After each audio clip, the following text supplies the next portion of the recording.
Será que é possível prevenir uma doença autoimune?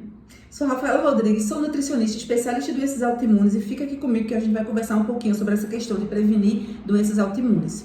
Primeiro você precisa saber que a doença autoimune, para ela aparecer no corpo, para ela se desenvolver em uma pessoa, precisa de alguns fatores que justifiquem o aparecimento dessa doença. Um dos fatores principais que caracteriza o diagnóstico de uma doença autoimune são fatores genéticos, que é a primeira coisa que a gente investiga, fatores genéticos, fatores ambientais e fatores biológicos. Então, se você tem um gene na família de predisposição para doença autoimune, você pode desenvolver a doença.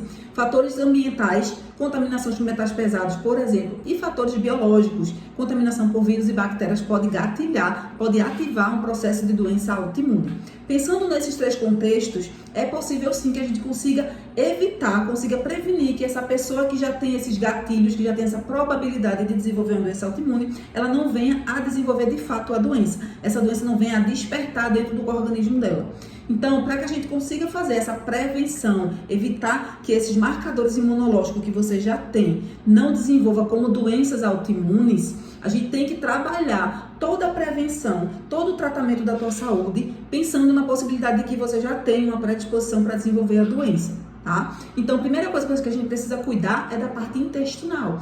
Temos que deixar o teu intestino sempre muito permeável para que ele, já que a base do nosso processo imunológico, do nosso sistema imunológico, trabalha ali no meio do nosso intestino. Então, cuidar do intestino, cuidar da saúde do nosso intestino é o primeiro ponto para que a gente previna o aparecimento e a explosão dessa doença autoimune no corpo. Segundo ponto, a gente tem como investigar também, através de testes genéticos, quais são os marcadores de autoimunidade que você tem. Ou seja, se você faz um teste genético, você consegue ver quais os marcadores de autoimunidade você tem para desenvolver doença autoimune.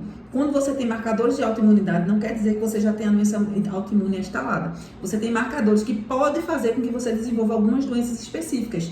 Então, sabendo disso, a gente tem como trabalhar dentro de uma alimentação anti-inflamatória adequada para que você não aumente esses riscos inflamatórios. Além disso, a atividade física constante, uma alimentação balanceada, rica em nutrientes, que também trabalhem a prevenção e o equilíbrio do sistema imunológico, e também trabalhar os gatilhos emocionais, nível de estresse. Muita gente desenvolve a doença autoimune depois de um pico de estresse muito grande na sua vida. Então, tem como prevenir, sim, usando esses fatores que eu acabei de falar, tá bom? Então, espero que tenha ajudado a vocês. E se você tem aí um caso de autoimunidade na família e não tem doença autoimune, fica alerta.